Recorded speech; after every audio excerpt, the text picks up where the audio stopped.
ఒకటి తెలంగాణ మీద మోడీ గారి ఫోకస్ మొదలైందా? గతంలో వెస్ట్ బెంగాల్ వీటి మాదిరిగానే ఇక్కడ కూడా కాన్సన్ట్రేట్ చేస్తారా? 2 కేటీఆర్ వర్సెస్ కాంగ్రెస్ ఘాటైన వ్యాఖ్యలు. 3 సిబిఐ విజ్ఞప్తి. సిబిఐని కోరిన కరెంటు కొనుగోళ్ల మీద కూడా సిబిఐకి కోరుతున్నటువంటి రేవంత్ ప్రభుత్వం. సో ముందుగా దయాకర్ గారు ఈ మూటి మీద మీ అభిప్రాయం చెప్పండి. ఎందుకు ఈ రకమైనటువంటి డెసిషన్ తీసుకున్నారు? సరే, మోడీ గారి టూర్ని మీరు ఎట్లా చూస్తారు? ఇప్పుడు ఒకటి కేటీఆర్ వ్యాఖ్యలు అనేవి కామన్ కదా. కేసీఆర్ తర్వాత కేటీఆర్ ఆ స్థాయికి దిగజారుతుండు. మా వాళ్ళు కూడా అక్కడికే వచ్చేస్తారు. ఎందుకంటే టిట్ ఫర్ టాట్ లెక్క ఉంటుంది, దాంట్లో తగ్గేది ఉండదు కాబట్టి ఆ పరిస్థితి ఉంటుంది. రెండవది ఏంటంటే ఇప్పుడు ఈ విద్యుత్ కొనుగోళ్ల విషయంలో గతంలో ఇచ్చిన రికమెండేషన్స్ విషయంలో వీళ్ళకి కొంత ఏమంటాము ఏం పట్టించుకోవట్లేరు, లైట్గా తీసుకుంటారు, దాంట్లో అవినీతి జరగలేదని మనోడు జగదీష్ రెడ్డి అంటున్న పరిస్థితిలో మరి దాన్ని కూడా ఎంక్వైరీ కొరకు చేయాల్సిన అవసరం ఉంది కదా. జరిగిన మాట వాస్తవం అనే విషయంలో తేల్చని కేంద్ర సంస్థలు అంటే స్టేట్లో సిఐడి ఇట్లాంటి చాలా సంస్థలు ఉన్నాయి కదా, మాట్లాడితే మీరు సిబిఐ అని ఎందుకు అంటున్నారని బీజేపీ వాళ్ళు అడుగుతున్నారు కదా. ఇప్పుడు ఏమైందంటే సిట్ వేస్తే సిట్ ఏంది ఏమనగా మనోళ్ళు అది సిట్ ఏదో కామెంట్ చేసి అది వీళ్ళు వ్యంగ్యంగా. కాబట్టి రాష్ట్ర ప్రభుత్వ సంస్థలు వాళ్ళకి ఆంతలేవు కాబట్టి కొంచెం కేంద్ర ప్రభుత్వ సంస్థల్ని వేస్తే మంచిగా ఉంటుందనే ఉద్దేశం, పారదర్శకత కూడా ఉంటుందని ఫీల్ అవుతున్నారు. కానీ వాళ్ళు సరే రాజకీయాల కొరకు వాడుకుంటారు అనేది ఒకటి ఉన్నది. సరే, ఇక నా దృష్టిలో ఒకటైతే వాస్తవం, అవినీతి జరిగినప్పుడు అవినీతి జరిగిందని ఏ రాజకీయ పక్షం చెప్పదు, ఏ రాజకీయ పార్టీ కూడా ఒప్పుకోదు, ఏ రాజకీయ నాయకుడు కూడా ఒప్పుకోవట్లేదు. ఆ పరిస్థితుల్లో ప్రజలకు కొంత తెలిసే అవకాశం లేకపోలేదు కాబట్టి అది రికమెండ్ చేసినాం. సరిగా మోడీ గారు వస్తా అంటున్నారు, రమ్మంటున్నాం, వస్తా అంటే వద్దంటామా? ఎందుకు వద్దంటాం? మీ గతంలోనే ముఖ్యమంత్రి గారు ఒక స్టేట్మెంట్ ఇచ్చారు, సింగిల్గా రండి లేకపోతే కలిసి రండి, కలిసి వచ్చినా సింగిల్గా వచ్చినా ఎవరితో కలిసి రమ్మని. ఇన్ని రోజులు రాజకీయ రహస్య ఒప్పందంలో ఉన్నారు కదా బీఆర్ఎస్ బీజేపీ, 2 పూలు మనకు ఈ చెవులో కమలం ఈ చెవులో గులాబీ పెట్టి ఎమ్మెల్యేకు టీఆర్ఎస్కు మద్దతు ఇచ్చింది బీజేపీ, ఎంపీలకు బీజేపీకి మద్దతు ఇచ్చింది బీఆర్ఎస్. కాబట్టి ఇక్కడ 2 ఈ దాగుడు మూతుల పందెం ఎందుకు, ఏకంగా కలిసి వస్తే ఓకే, కలిసి రాకపోయినా సరే విడిపోయి వచ్చినా కూడా ఎట్లా ఎదుర్కోవాలనే దగ్గర మా దగ్గర వ్యూహం ఉంది. డెఫినెట్గా ఇక ఎవరు మన మోదీ గారు వచ్చినప్పుడు రాజకీయాల కొరకే వస్తారా ప్రధానమంత్రిగా వస్తారా అనేది కూడా చూద్దాం. 10వ తారీఖు నాడు తెలిసిపోతుంది కదా. ఏమైనా ఆయన ఎన్నికల ప్రధానమంత్రిగా ప్రచారానికి ఎక్కుతుండు, దేశ ప్రధానమంత్రిగానో రాష్ట్రాలకు ప్రయోజనకారిగా ఉండే ప్రధానమంత్రిగానో మనకి ఎక్కడ కూడా కనిపించట్లేదు. అంటే ఆ విషయాల సంగతి ఎట్లా ఉన్నా దేశానికి ఉపయోగపడుతుండొచ్చు, అది వేరే విషయం. కానీ బట్ నిజంగానే వెస్ట్ బెంగాల్లో అన్ని రోజులు కాన్సన్ట్రేట్ చేయటం ఏంటి, అచ్చంగా అక్కడే తిరగటం ఏంటి, నాకైతే ఎప్పుడు చూడలేదు ఒక దేశ ప్రధాని కేంద్ర హోంమంత్రి ఆ రకంగా కాన్సన్ట్రేట్ చేయటం అనేది. కొంచెం అది ఇప్పుడు మనకు ఎన్నుకున్న ప్రధానమంత్రిగా వ్యవహరించాల్సిందే, అనేది ఉండాలి, అది కాదనలేదు. కానీ ఇప్పుడు ఆంధ్రప్రదేశ్కు వస్తాడు, అప్పుడు జగన్ గారు ఉన్నప్పుడు వచ్చినా చంద్రబాబు గారు, ఇప్పుడు చంద్రబాబు గారి కాడ ఒక 20 సీట్లు ఉన్నాయి కాబట్టి కొంచెం భయపడ్డట్టు అనిపిస్తుంది అంతే.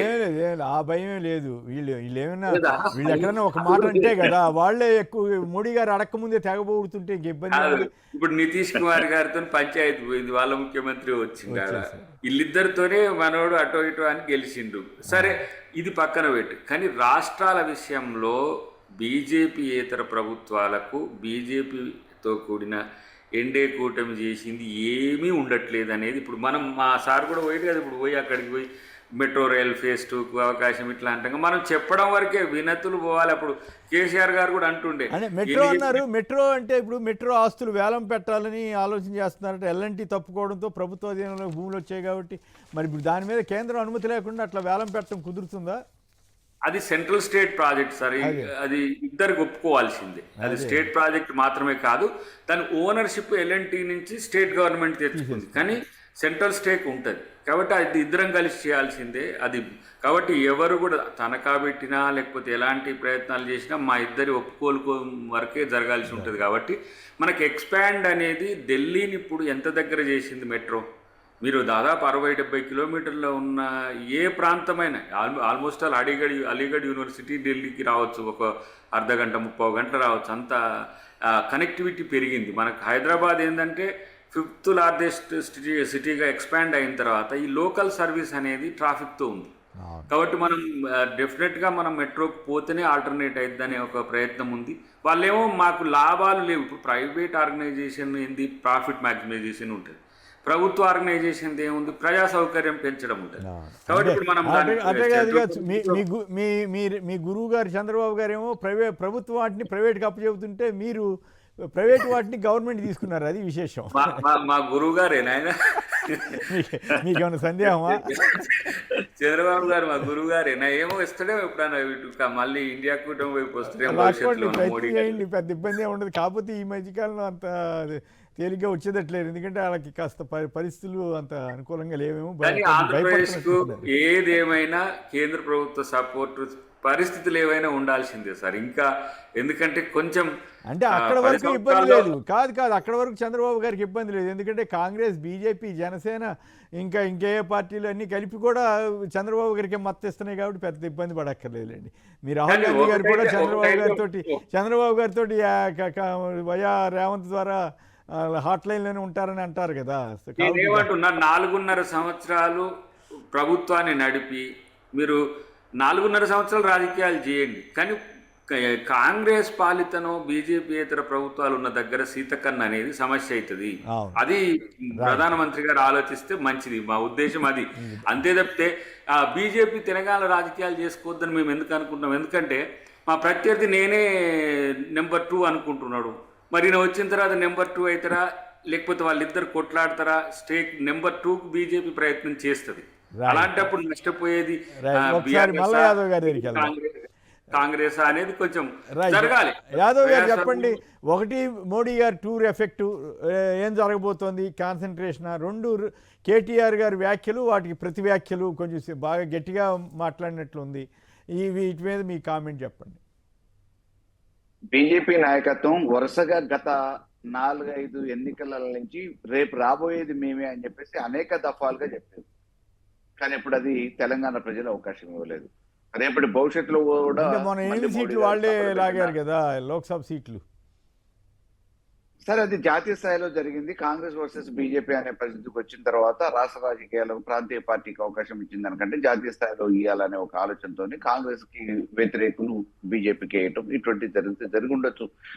ఒక్కోసారి మామూలుగా అనూహ్యంగా వచ్చిన దాన్ని అదే నిలబడుతుంది, దాన్ని అట్లే పెరుగుతుంది అనుకోవడానికి లేదు, తగ్గదు అని చెప్పి అనుకోవడానికి కూడా లేదు. కాబట్టి ఇప్పుడున్న పరిస్థితులలో బీజేపీకి తెలంగాణలో ఆదరణ లేదు అనేది మాత్రం మాటికి వాస్తవం.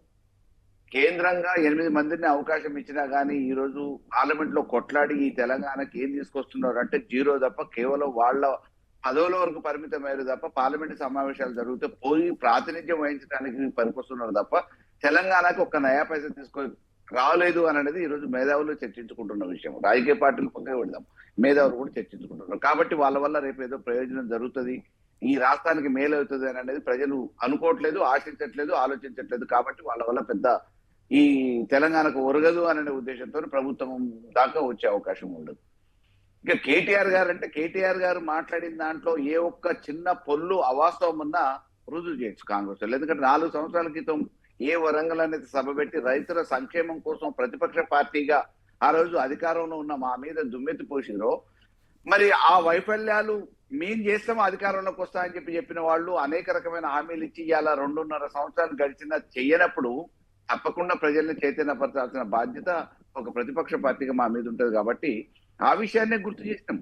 ఆ రోజు ఏదైతే వాళ్ళు డిక్లరేషన్ పెట్టి మాట్లాడిరో వరంగల్లో రైతుల సమస్యల మీద, ఆ విషయాలనే ఈ రోజు జరుగుతున్నది ఏదైతే హామీలు ఇచ్చి వాటిని వైఫల్యం చెందారో ఆ విషయాలు తప్ప ఏ ఒక్కటి కూడా యాదృచ్ఛికంగా మాట్లాడింది లేదు, లేని అవాస్తవాన్ని మాట్లాడింది లేదు. కాబట్టి ఇవాళ రేవంత్ రెడ్డి గారిని కాంగ్రెస్ ను విమర్శిస్తున్నారు అనేది కాదు, రైతులకు ఇచ్చిన హామీని అధికారంలోకి వచ్చినాక మేము మర్చిపోయాను, ఇప్పుడన్నా అమలు చేయాలనే ఆలోచన చేయాల్సిన బాధ్యత ఉంది. రేవంత్ రెడ్డి గారు ఎంతసేపు కేటీఆర్ గారు ఏం మాట్లాడారు, దానికి ఎట్లా స్పందించాలి, ఎమ్మటే దయాకరణతో ఎట్లా స్టేట్మెంట్లు ఇప్పియాలి, ప్రెస్ మీట్లు పెట్టియాలనే ఆలోచించిన దానికంటే ఆ రోజు 4 సంవత్సరాల క్రితం నేను ప్రతిపక్షంలో ఉన్నప్పుడు ఇచ్చిన హామీలు నెరవేర్చట్లేదు, నిజంగా రైతులకు దూరం అవుతున్నా అనే ఆలోచన చేయాల్సిన బాధ్యత ఉంది. కాదు, మీరు అన్నదాన్ని చర్చిస్తాం. 10 సంవత్సరాల్లో ఆయననే సవాల్ విసిరిండు కేటీఆర్ గారే.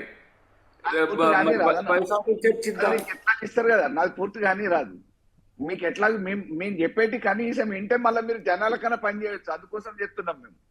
మీరన్న దానికే రైతులకి ఐకేపీ సెంటర్ల దగ్గర గాని, రైతు బంధు విషయం గాని, రుణమాఫీ విషయం గాని, ఏ విషయాలైతే నిన్న చర్చించారో, ఏ విషయాలైతే ప్రస్తావించారో కేటీఆర్ గారు రైతుల సమక్షంలో, ఆ విషయాలన్నీ మీరు చెప్పినే మేము గుర్తు చేసినాం అంతే. మేమేం కొత్తగా చెప్పలే. ఎందుకంటే మేము ఆల్రెడీ ప్రూవ్డ్, మేము ఆల్రెడీ చేసినాము. మేము చేసిన వాటిని కాపీ కొట్టి మాకంటే అదనంగా చేస్తా అని హామీ ఇచ్చారు. కానీ ఇలా అది పోయింది. అంటే కొండ నాలుక మందేస్తే ఉన్న నాలుక పోయినట్టు మీరేదో ఆశపడి రేవంత్ రెడ్డి మేము 10,000 ఇస్తా అంటే మీరు 15,000 ఇస్తా అనగానే ఓటేసారు కదా. మరి ఒకసారి గుర్తు చేసుకోండి అని చెప్పినాం మేము అంతే. ఐకేపీ సెంటర్లలో ధాన్యాలు కొనుగోలు అయితే లేవు. ఇలాగా చెప్తే బాగానే ఉంది. మనోడు ఎంచుకున్న భాషతో వచ్చింది సమస్య, దానికి మళ్ళీ ప్రతి భాష వాడాలి. అంటే పంటలు కొంటారా తన్నులు తింటారా అని కూడా అడిగారు. సబ్జెక్ట్ ఏంటండి. రైట్. అయితే ఫైనల్గా ఒక మాట చెప్పండి, మళ్ళీ విఠల్ గారు కూడా మాట్లాడాలి. ఈ కరెంటు కొనుగోలు మీద సిబిఐ దర్యాప్తు అడుగుతున్నారు రాష్ట్ర ప్రభుత్వం వారు, మీరేమంటారు మల్లయ్య గారు? ఆ ప్రభుత్వం మీద ఎన్నెన్నైతే అనుమానాలు ఉన్నాయో వాటన్నిటిని నివృత్తి చేసుకోవడానికి, ప్రజలకు కూడా తెలియడానికి అన్నిటి మీద కమిషన్ ఏమని చెప్పినా, అన్నిటి మీద సిబిఐ దర్యాప్తు అయితే ఇంకేదైనా ఇంటర్నేషనల్ దర్యాప్తును కూడా తెచ్చుకోమని చెప్పి కానీ చేయట్లే. ఏ ఒక్క దాని మీద పురోగతి లేదు. టెలిఫోన్ అన్నారు, ఫోన్ ట్యాపింగ్ అన్నారు, ఆఖరికి రేస్ కార్ అన్నారు, కాళేశ్వరం అన్నారు. ఏ సార్ పురోగతి? మీరు తొందర తెలిస్తే మా నిజాయితీ కూడా ప్రజలకు తెలుస్తుంది, మీ నిజాయితీ కూడా తెలుస్తుంది. కాబట్టి తొందర చేయండి అంటున్నాం. మీకు ఎన్ని అనుమానాలు ఉంటే అన్నిటిని నివృత్తి చేసుకోవడానికి అన్ని కమిషన్ వేసుకోండి, ఎంక్వైరీలు వేసుకోండి, సిబిఐ సంస్థలు. Right right. లక్ష్మీనారాయణ రెడ్డి గారు ఒంగోలు నుంచి. లక్ష్మీనారాయణ రెడ్డి గారు సంక్షిప్తంగా ఒక మాటలో చెప్పండి. నమస్తే అండి. నమస్కారం. మాట్లాడండి. కేశవ్ గారు నమస్తే. మీకు మాట్లాడండి. నాయకులకి నమస్కారం. సార్ ఏం లేదు, ఇప్పుడు తమిళనాడులో బీజేపీ దొంత వైఖరి కాకపోతే సింగిల్ లార్జెస్ట్ పార్టీగా ఉన్నటువంటి 112 మంది ఉన్న విజయ్ పార్టీకి సీఎం గా ఎందుకు ఒప్పుకోరండి?